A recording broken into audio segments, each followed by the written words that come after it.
사람마다 다 시선이 있습니다. 다 보는 눈이 다르고 그 판단하는 기준이 다릅니다. 그래서 어떤 사람에게는 용납이 되는 것이 있는데 그 용납이 다른 사람에게는 전혀 용납되지 않는 것이 있습니다.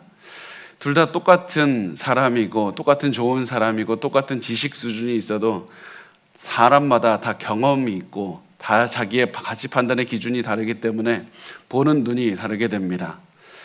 그래서 이 모든 사람이 다 다른 눈을 가지고 있다는 그 사실을 보면서 우리가 한 가지를 깨닫게 되는데 그게 무엇이냐면 모든 사람은 다 한계가 있다는 겁니다. 자기의 경험과 자기의 생각과 자기가 모든 체험한 것 이상의 것을 절대로 보지 못하게 됩니다. 그리고 사람들은 그 자기의 한계가 있는 그 경험과 생각을 가지고 판단하고 결정하게 됩니다. 그래서 우리가 보통 겉모습만 보고 판단하면 안 된다고 말을 하지만 겉모습만 보고 판단할 수밖에 없는 게 사람의 한계입니다. 그런데 그 눈을 가지고 오늘 우리가 사무엘상을 보면 어떻게 보면 이스라엘 사람들의 마음에 이해가 갈 수밖에 없습니다. 왜냐하면 이스라엘 사람들이 사울에게 열광했던 이유가 무엇이었냐면 사람들의 눈에 만족시켰기 때문입니다. 아주 눈에 보기에 좋았습니다. 집안도 좋았고 키도 컸고 잘생겼습니다. 그래서 사람들의 마음을 사로잡기에 충분했습니다. 그렇지만 우리는 잘 알고 있습니다. 사람의 눈을 만족시키기만 하는 그 사람은 반드시 나중에 그 모든 미천이 드러나게 되어 있다는 사실을 알게 됩니다. 사울은 겉보기에는 굉장히 좋았지만 그리고 왕으로서도 잘하고 있는 것 같았지만 하나님이 보시기에는 좋은 왕은 절대로 아니었습니다. 분명히 겉으로는 굉장히 뛰어난 왕이었습니다. 계속해서 군사적으로도 이기고 있었습니다. 그리고 방금 전에 15장에 보면 아말렉의 승리를 거둔 것이 그리고 아말렉의 왕까지도 사로잡은 것이 사울의 그런 능력이었습니다. 모든 것이 잘 가고 있는 것 같았는데 하나님의 눈으로 보니까 모든 것이 잘못 가고 있었습니다. 그 이유가 무엇이냐면 자기의 눈에 보기에 사울의 눈에 보기에 괜찮은 방향으로 계속해서 걷기 때문에 사울의 눈에 보기에는 잘 가고 있는 것처럼 보였지만 하나님의 눈에는 하나님께 불순종하고 있었기 때문에 잘못 가고 있었다는 사실입니다. 그래서 하나님께서 너 눈에 지금 잘 가고 있는 것처럼 보여도 너 잘못 가고 있는 것이다. 너의 끝은 결코 좋지 않을 것이다. 내가 너를 버릴 것이다. 말씀을 하시면서 돌아오라고 계속해서 경고해도 사울은 절대로 들었질 않았습니다. 그래서 하나님께서는 지난 시간에 우리가 나눈 것을 보면 사무엘을 통해서 다른 왕을 세울 것이다. 하나님이 너를 버렸고 다른 왕을 세울 것이라고 말씀을 하셨습니다. 이로써 사무엘과 사울의 관계도 이제 완전히 끝이 나게 됩니다. 이제 오늘 말씀이 이 다음에 시작이 되는데 사무엘이 하나님께서 이제 다른 왕을 세우실 것이다. 이 말을 듣고 라마에 있는 자기 그 말을 한 다음에 라마에 있는 자기 집으로 사무엘이 돌아왔습니다. 그러고 난 다음에 어느 정도 시간이 지난 것 같습니다. 잠깐은 아니고 꽤 시간이 지난 것 같습니다. 그런데 그 시간이 지났을 때 하나님께서 사무엘에게 이렇게 말씀을 하셨습니다. 사무엘상 16장 1절 말씀을 보면 이렇게 말씀을 합니다. 우리 같이 한번 읽어보겠습니다. 시작. 여호와께서 사무엘에게 이르시되 내가 이미 사울을 버려 이스라엘 왕이 되지 못하게 하였거늘 내가 그를 위하여 언제까지 슬퍼하겠느냐? 너는 뿔에 기름을 채워 가지고 가라. 내가 너를 베들레헴 사람 이새에게로 보내리니 이는 내가 그의 아들 중에서 한 왕을 보았느니라 하신지라. 자, 사울이 실패했다는 사실 때문에 사무엘은 굉장히 가슴 아파했습니다. 사무엘이 지금까지 사울에게 찾아가서 그렇게 살면 안 된다고 계속해서 나무랬지만 굉장히 강한 말로 어리석은 사람이라고 이렇게 얘기를 했지만 그 이유가 사울을 싫어해서 사울을 미워해서가 아니라 사울을 굉장히 아꼈기 때문입니다. 이렇게 사울처럼 똑똑하고 아주 가진 것이 많은 이 청년이 올바로 서서 하나님을 찬양하기를 원했고 이스라엘을 잘 이끌기를 원했습니다. 그래서 하나님께 의지하기만 하면 성공할 수 있고 하나님의 뜻 안에서 살아갈 수가 있다. 그런 안타까움이 있었습니다. 그런데 자꾸 사울은 사무엘을 실망시키고 잘못된 생각을 하고 실패한 생각을 할 때마다 계속해서 사무엘은 강하게 질책하면서도 그 속 안에서는 계속해서 사울을 아끼는 마음이 있었고 사랑하는 마음이 있었다는 사실입니다. 그래서 사울이 실패할 때마다 사무엘은 괴로워했습니다.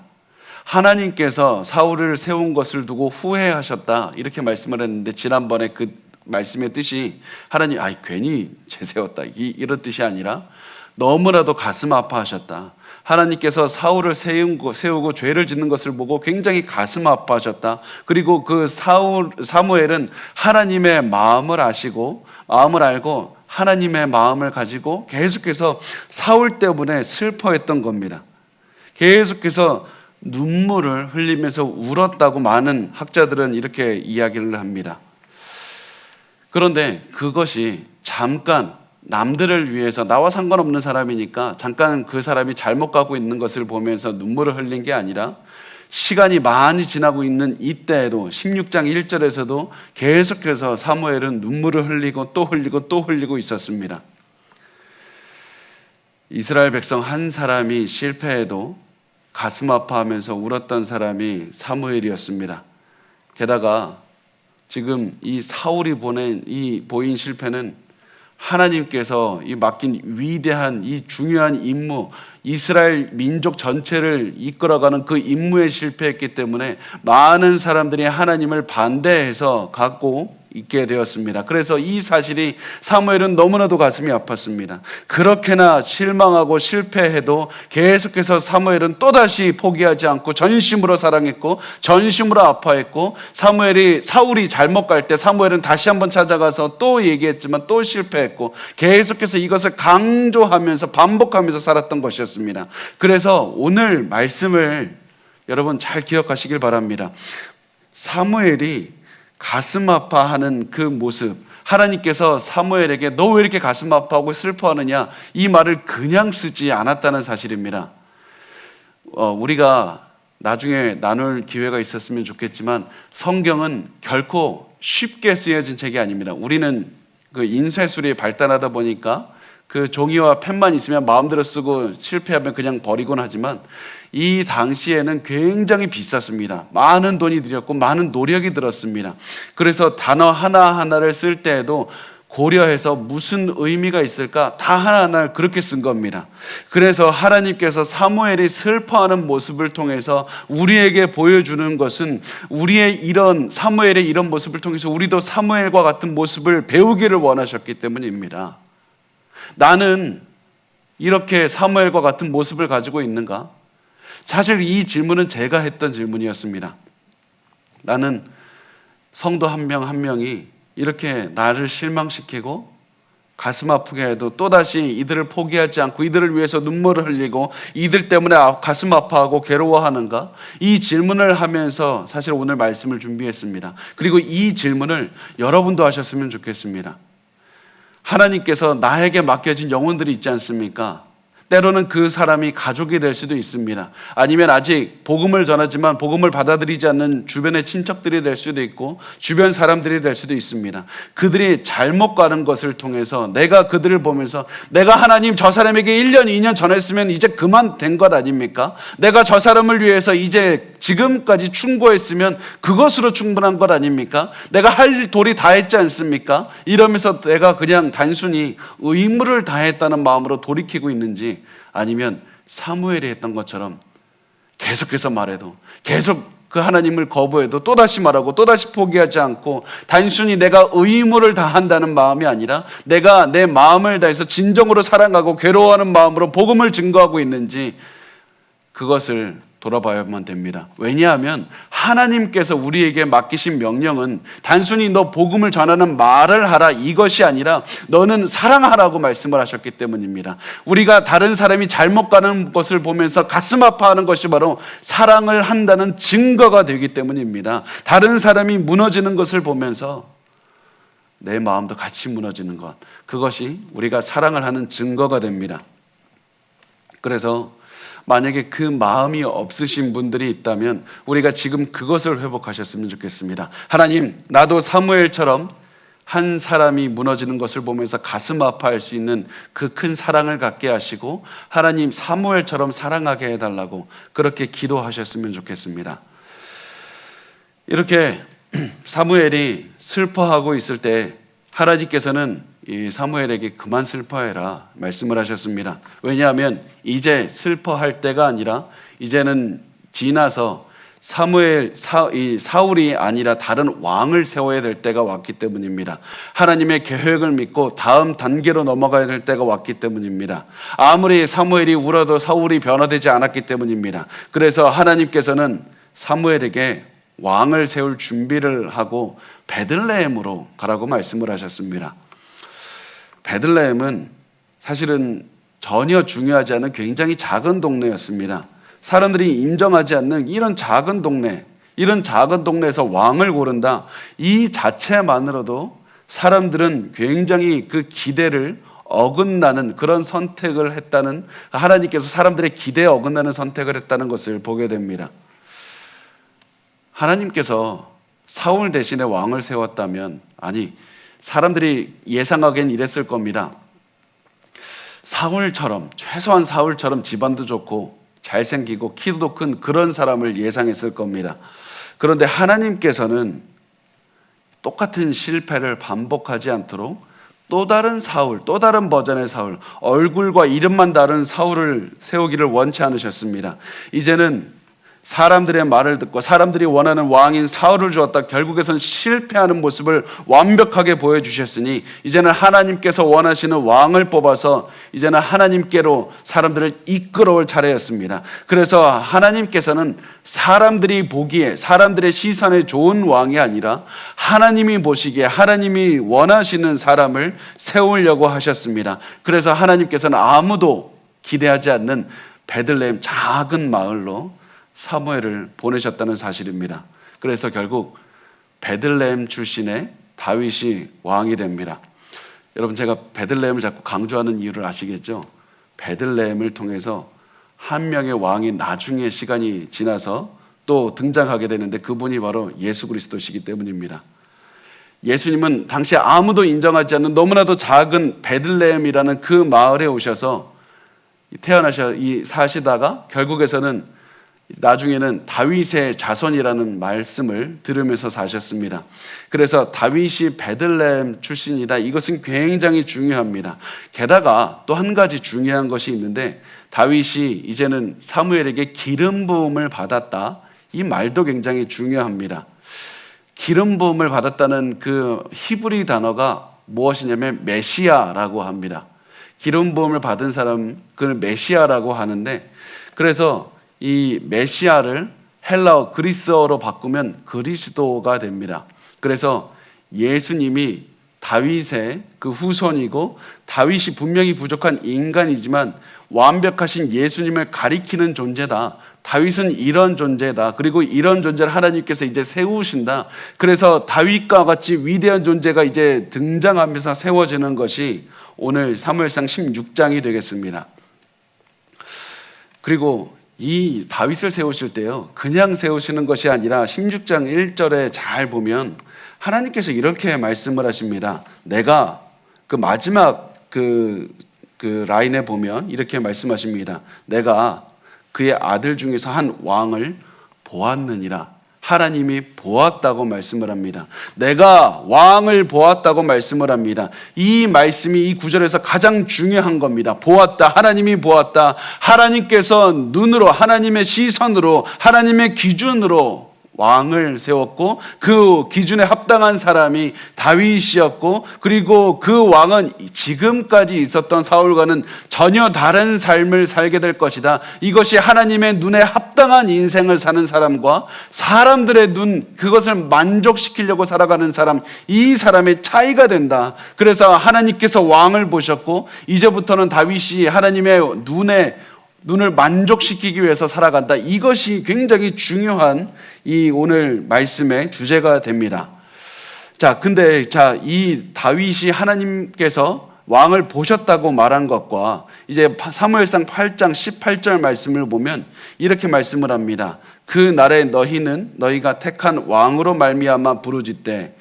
여기에서 보면 너희가 택한 왕, 너희가 택한 왕이라는 것은 너희가 보고 너희의 기준에 맞는 그 왕이 되고, 하나님이 보셨다라는 것은 하나님이 눈으로 보고 하나님께서 택하셨다. 그래서 하나님이 보셨다, 왕을 보셨다는 말은 하나님이 왕을 택하셨다라는 말과 동일한 말이 됩니다. 왜 이게 중요하냐면요, 다윗이 아무리 뛰어난 사람이라고 할지라도 하나님께서 은혜로 택해 주셨기 때문에 왕으로 설 수 있었기 때문입니다. 하나님께서 택해 주셨다. 그리고 이것이 바로 우리의 삶에도 그대로 적용이 되는데, 우리가 잘 살아서, 우리가 똑똑해서, 우리가 열심히 노력해서 하나님이 선택해 주시는 것이 아니라, 하나님께서 우리를 죄 가운데 사는 우리를 택해 주셔서 우리를 자신의 자녀 삼아 주신 것, 이것이 바로 하나님께서 우리를 택해 주시고 우리를 봐주시고 은혜의 눈으로 봐주시는 그 결과가 된다는 사실입니다.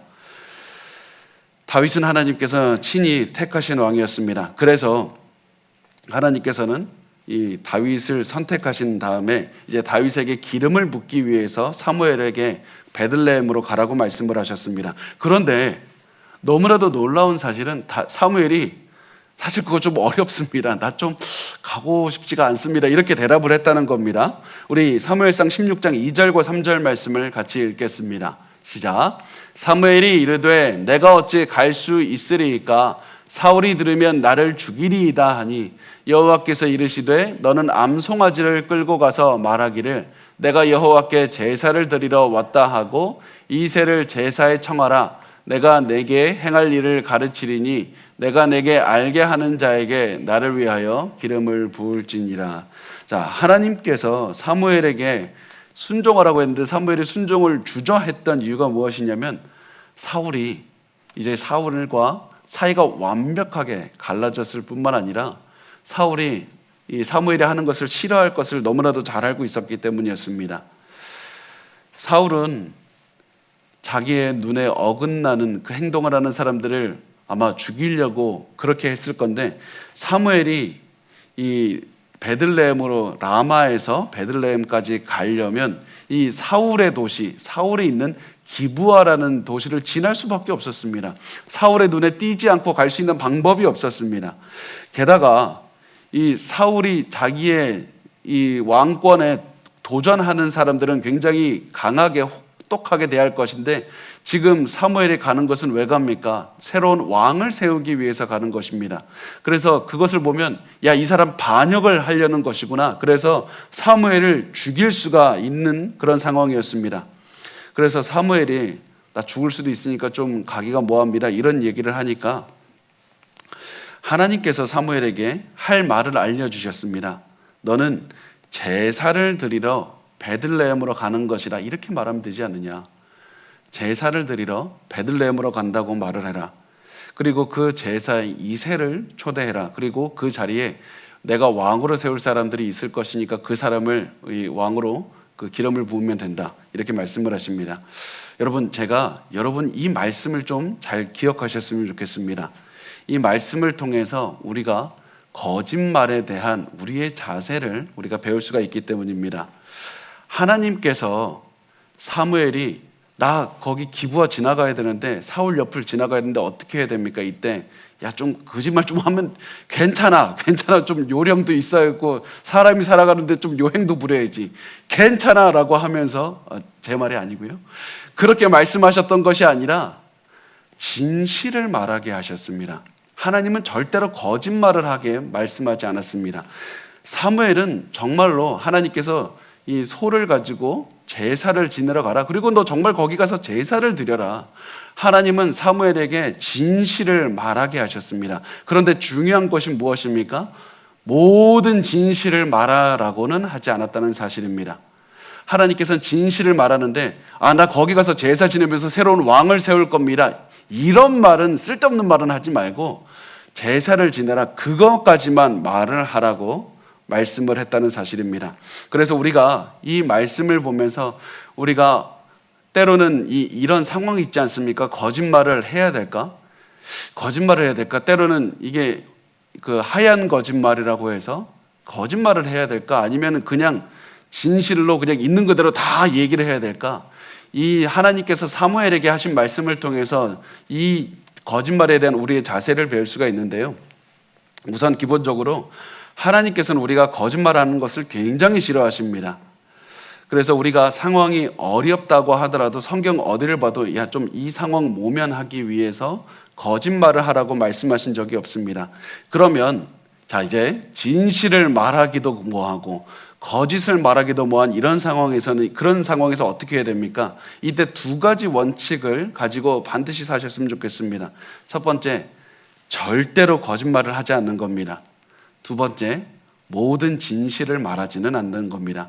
다시 말해서 지혜롭게 진리를 말하셨으면 좋겠습니다. 지혜 있게 말을 하셨으면 좋겠습니다. 이렇게 진리만을 말해서 하나님께 이 뜻을 의지해서 말하면 우리가 진리의 하나님의 백성이라는 사실을 증명할 뿐만 아니라 하나님께서 그 상황을 통해서 우리 벗어날 그런 그 상황을 벗어나게도 하시고 하나님께서 우리에게 또한 지혜를 주셔서 할 말도 알려주실 겁니다. 그래서 항상 이거 기억하셨으면 좋겠고 자녀들에게도 꼭 말씀을 해주셨으면 좋겠습니다. 때로 그냥 거짓을 말하는 게 편할지라도 모든 진리를 말하지 않고 때로는 거짓을 가장 피하는 것이 가장 중요하다. 진리를 말해야 된다는 사실을 우리가 반드시 기억하셨으면 좋겠습니다. 자, 우리 사무엘상 16장 4절부터 5절까지의 말씀을 우리 같이 읽겠습니다. 시작. 사무엘이 여호와의 말씀대로 행하여 베들레헴의 이름에 성읍 장로들이 떨며 그를 영접하여 이르되 평강을 위하여 오시나이까? 이르되 평강을 위함이니라. 내가 여호와께 제사하러 왔으니 스스로 성결하게 하고 와서 나와 함께 제사하자 하고 이새와 그의 아들들을 성결하게 하고 제사에 청하니라. 자, 사무엘이 베들레헴에 나타나니까 베들레헴에 있던 장로들이 다들 불안해하면서 굉장히 떨었습니다. 왜냐하면 사무엘이라는 선지자 자체가 워낙 대단한 사람이라서 두려움의 대상이었을 뿐만 아니라 사무엘과 사울의 관계도 잘 알고 있었기 때문입니다. 야, 이거 밉보였다간 이 사무엘을 잘해줬다가 이거 사울한테 나중에 보복당할 수도 있겠다, 이런 생각을 가지고 있었습니다. 그래서 우리에게 피해가 오면 안 된다고 생각을 했습니다. 거기다가 사무엘이 또한 가지고 있는 그 특별한 위치가 뭐였냐면 왕을 세우는 사람이다. 사무엘은 왕을 기름 붓는 사람이다. 이 사실을 장로들도 잘 알고 있었습니다. 그래서 사울을 왕으로 세웠던 사람이 사무엘이고 또 하나님께서 사무엘을 통해서 사울을 버렸다는 사실을 또한 말씀하게 하신 것도 이 사실을 다 알고 있었습니다. 그래서 이런 중요한 임무를 가진 사무엘이 베들레헴에 나타났다는 그 사실을 보면서 굉장히 두려워했습니다. 이 베들레헴은 그냥 누가 올 만한 장소가 아닌데 왜 왔을까? 그래서 장로들이 불안해하면서 이렇게 질문한 겁니다. 평강을 위해 오십니까? 다시 말하면 샬롬, 평안함을 위해서 오십니까? 이렇게 이야기를 하니까 사무엘이 대답을 합니다. 내가 제사하러 왔으니까 안심하라고, 제사하러 왔으니까 안심하라고 말한 다음에 이 이새와 그리고 그 제사하는 자리에 장로들을 다 초대를 했습니다. 그런데 장로들은 분명히 뭔가 잘못됐다는 사실을 알고 있었을 겁니다. 제사하러 베들레헴까지 올 필요가 없었기 때문입니다. 그렇지만 장로들은 아무 말도 하지 않았습니다. 그렇게 자기의 몸을 사리고 있었고 사무엘도 굳이 아무 말도 하지 않고 말을 아끼면서 그냥 같이 제사를 지내자고만 했던 겁니다. 이것을 통해서 사무엘을 그 모습을 통해서 계속 우리에게 말하는 거에 대한 지혜를 우리가 계속해서 가져야 된다는 사실을 우리가 알 수가 있습니다. 자, 사무엘상 16장 6절 말씀을 같이 읽겠습니다. 시작. 그들이 오매 사무엘이 엘리압을 보고 마음에 이르기를 여호와의 기름 부으실 자가 과연 주님 앞에 있도다 하였더니. 자, 이 사무엘이 이세 아들들이 이제 있었는데 그 중에 가장 첫째에게 사무엘의 시선이 갔습니다. 첫째 아들이었던 엘리압의 특징이 무엇이냐면 키도 크고 잘생겼다, 외모도 수려했다, 이것을 볼 수가 있습니다. 그래서 사무엘은 그 자리에 있던 첫째 아들을 보고 야, 이 중에서 왕을 세우면 이 첫째 아들이 왕이다, 이렇게 생각을 했습니다.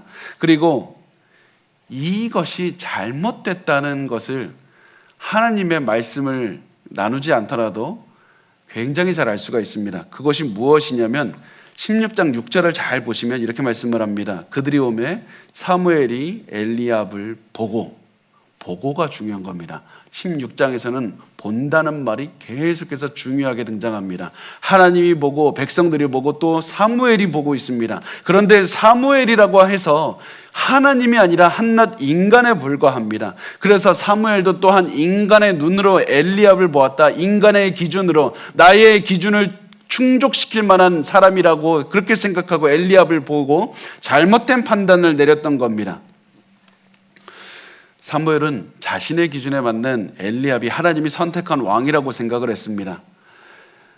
지난번에 사울에게도 똑같이 이렇게 하지 않았습니까? 하나님, 엘리압이 되면 좋겠습니다. 그런데 하나님께서는 사무엘의 눈을 만족시키는 사람이 아니라 하나님의 눈에 좋은 사람을 고를 그 계획이셨습니다.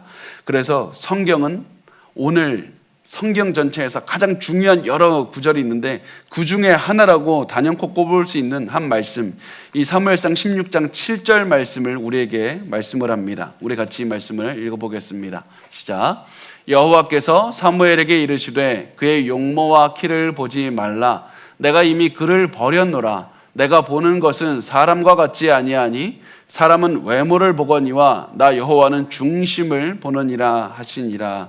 자, 하나님께서는 보는 관점이 사람이 보는 관점과는 전혀 다르다고 하십니다. 인간은 겉을 보고 판단하기 때문에 사람의 겉모습을 보고 속을 수밖에 없다. 그러나 하나님은 절대로 속지 않으신다. 왜냐하면 겉이 아니라 속을 보시고 마음을 보시고 중심을 보시기 때문이다. 사람은 눈에 보이는 것을 기반으로 판단하지만 하나님은 사람의 중심을 보시고 판단하신다. 하나님의 선하신 계획과 하나님의 목적을 이루실 선한 사람을 보고 판단하신다는 겁니다.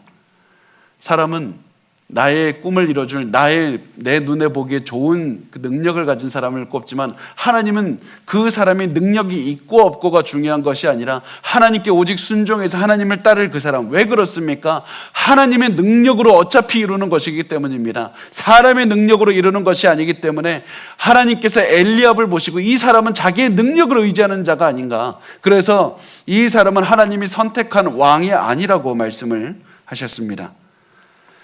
하나님께서는 하나님의 종들이 하나님만 올바른 마음으로 섬기기를 원하신다는 사실입니다. 그래서 이 사람이 아니라 다른 사람이다 이렇게 말씀을 하셨고, 그 다음에는 8절부터 10절까지의 말씀을 보면 이렇게 말씀을 합니다. 이새가 아비나답을 불러 사무엘 앞을 지나가게 하매 사무엘이 이르되 이도 여호와께서 택하지 아니하셨느니라 하니 이새가 산마로 지나가게 하며 사무엘이 이르되 이도 여호와께서 택하지 아니하셨느니라 하니라. 이새가 그의 아들 7을 다 사무엘 앞으로 지나가게 하나 사무엘이 이새에게 이르되 여호와께서 이들을 택하지 아니하셨느니라 하고. 자, 이새가 7 아들들을 다 사무엘 앞으로 지나가게 했습니다. 그런데 모두 하나님이 선택한 사람이 아니었습니다. 여기서 7이라는 숫자가 중요합니다. 7이라는 숫자는 성경에서 완전함, 온전하다, 완벽하다 이것을 뜻합니다.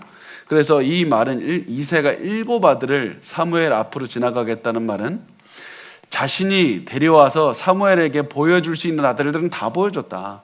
이제 더 이상 보여줄 아들이 이새의 마음에 더 이상 보여줄 아들이 없다는 것을 말씀을 합니다. 그렇지만 하나님께서는 아니야, 더 있다. 분명히 더 있다. 이 아들이 아니라 다른 아들이 있지 않는가? 그래서 11절 말씀에 이렇게 말씀을 합니다. 우리 같이 읽겠습니다. 시작. 또 사무엘이 이새에게 이르되 내 아들들이 다 여기 있느냐? 이새가 이르되 아직 막내가 남았는데 그는 양을 지키나이다. 사무엘이 이새에게 이르되 사람을 보내어 그를 데려오라. 그가 여기 오기까지는 우리가 식사 자리에 앉지 아니하겠노라. 자, 사무엘은 이새에게 다른 아들이 있냐고 물었더니 그 아들 여기에 올 필요가 없어서 부르지 않았습니다. 그런데 나에게는 8째 아들이 있습니다. 그 8째 아들을 잘 보면 그 막내 아들이라고 오늘 성경은 번역을 했죠. 그런데 이 말씀을 그 많은 학자들은 막내, 가장 어리다라는 그렇게 번역하기보다는 가장 키가 작다라고 보통 번역을 합니다. 같은 히브리어로 쓰기 때문에 그런데요. 그것을 이제 해석하기가 그 본문의 내용을 보고 문맥을 보고 판단해야 되는데, 많은 학자들이, 대부분의 학자들이 사실은 키가 작은 사람이 다윗이라고 표현을 합니다. 이렇게 해서 왜 키가 작다라는 말을 하냐면 첫 번째 아들과 다르기 때문입니다. 첫 번째 아들은 키가 크고 사람들의 눈을 충족시키는 사람이지만, 이 아들은 키가 작아서 사람들의 눈을 충족시키고 특히 왕까지 될 만한 제목은 아니다, 이것을 보여주기 위해서 키가 작은 아들이 하나가 남아있다, 이렇게 말을 한 겁니다. 그래서 아버지가 보기에는 키가 작은 다윗은 사무엘이 부른 제사의 자리에 갈 자격이 없다고 판단해서 그 자리에 부르지 않았던 겁니다. 이것도 또한 무엇을 보여주고 있냐면 이세 아버지의 기준을 보여주고 있습니다. 아버지의 눈이 아들들을 어떻게 판단하고 있는가, 부모의 눈이 자식을 세상의 눈으로 판단하고 있는가, 하나님의 눈으로 판단하고 있는가, 이것을 계속해서 너의 눈은 무엇을 보고 있는가, 너의 눈은 하나님의 눈으로 바라보고 있는가, 너의 눈은 세상의 무엇을 바라보고 있는가, 계속해서 눈으로 제대로 바라봐야 된다, 제대로 된 시선을 바라봐야 된다, 하나님의 눈으로 바라봐야 된다, 이것을 강조하고 있다는 사실입니다. 그래서 이 말을 듣자 이 사무엘은 그 아들이구나, 그것을 깨닫게 되고, 이 인간의 기준을 채우지 못한 이 아들이야말로 하나님께서 선택한 아들이다, 이것을 깨닫고 사무엘은 너의 그 아들을 데리고 와라, 이렇게 말한 다음에 모든 사람이 이 한 어린아이, 굉장히 작은, 키가 작은 그 아이를 기다리기 시작합니다. 장로들과 사무엘과 모든 아버지와 아들들이 다 기다리기 시작하는데, 어느 정도 시간이 지난 다음에 다윗이 도착했을 때 그 모습을 성경은 이렇게 그리고 있습니다. 오늘 마지막 말씀입니다. 12절과 13절 같이 읽겠습니다. 시작. 이에 사람을 보내어 그를 데려오매 그의 빛이 붉고 눈이 빼어나고 얼굴이 아름답더라. 여호와께서 이르시되 이가 그니 일어나 기름을 부으라 하시는지라. 사무엘이 기름 뿔병을 가져다가 그의 형제 중에서 그에게 부었더니 이날 이후로 다윗이 여호와의 명에 크게 감동되니라. 사무엘이 떠나서 라마로 가니라. 자, 다윗은 얼굴이 붉었고요, 눈이 아름다웠고 전체적인 얼굴 외모가 아름다웠다고 말을 합니다. 그런데 중요한 점은 아무리 다윗이 외모가 좋아도 첫째 아들만큼은 대단한 게 아니었다, 첫째 아들에 비하면 아무것도 아니었다, 이것이 중요합니다. 그럼에도 불구하고 이 아무것도 아닌 사람이 바로 하나님이 선택한 사람이라는 사실이었습니다. 하나님께서는 이 사람을 선택했으니 다윗에게 기름을 부어 왕으로 삼으라고 하셨고, 사무엘은 그 말에 순종해서 왕으로 삼게 됩니다. 그런데 이제 이 말씀을 잘 보면 아무도 다윗이 기름 부음을 받았다는 사실을 보고 기뻐하지도 않고요, 아무도 다윗왕 완세 이렇게 말하지도 않고 다들 조용하고 있습니다. 왜냐하면 사울에게 소문이 퍼질 수 있기 때문입니다. 그래서 다들 조용히 묵묵하게 일을 진행했습니다. 이렇게 사무엘은 다윗에게 기름을 부은 다음에 아무 말도 남기지 않고 라마로 자기 마을로 돌아갑니다. 그리고 이제부터 다윗의 이야기는 이제 시작이 되는데요, 다윗이 이제 시작이 된 다음에 이스라엘은 전혀 다른 그런 삶을 살게 됩니다. 그래서 우리가 그 다음 시간에는 다윗에게 집중을 하면서 우리가 보기를 원하는데, 오늘 그 다윗에게 보기 전에 반드시 우리가 한 가지를 기억하셨으면 좋겠습니다. 성경이 오늘 본문을 통해서 한 가지 계속해서 강조하는 것은 사람의 시선과 하나님의 시선이 다르다. 우리는 반드시 사람의 시선이 아니라 하나님의 시선을 바라봐야 된다. 우리 본문은 계속해서 얘기를 합니다. 너는 어떠한 시선으로 세상을 바라보고 있는가? 너는 사람이 보는 시선을 바라보고 있으면서 실패했다, 안 된다, 계속해서 그렇게 말하고 있지는 않는가? 너는 세상이 주는 희망을 바라보면서 저것을 따라가면 된다고 말하고 있지는 않는가? 그러나 사울을 따라갔다가는 실패할 뿐이다. 사람이 인정하진 않지만 하나님의 인정을 받는 다윗을 바라보고 다윗과 같이 하나님의 눈을 가져야 된다, 이렇게 말씀을 합니다. 병원에 입원한 두 사람이 있었습니다. 한 사람이 그 병원의 침대 창가 쪽에 이렇게 침대에 누워 있었고, 다른 사람은 복도 쪽 침대에 누워 있었습니다. 그런데 복도 쪽의 침대에 있던 사람이 항상 이제 화가 나고 좀 불평을 하고 있었는데, 그게 무엇이냐면 창가 쪽 침대에 앉은 사람은 그 창가 밖을 너무나도 잘 볼 수가 있었기 때문이었습니다.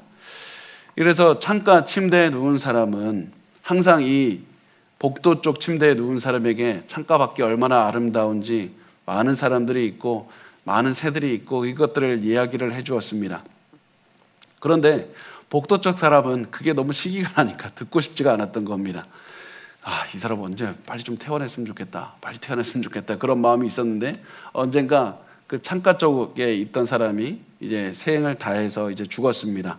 그래서 복도 쪽에 누워있던 사람이 이제 창가 쪽, 저 멀리 창가 쪽에 있는 그 침대를 옮기게 되었는데, 이 창가 쪽에 실제로 누워보니까 벽밖에 보이지 않더라. 아무것도 보이질 않고 벽밖에 보이지 않다는 그 사실을 깨달았다고 합니다.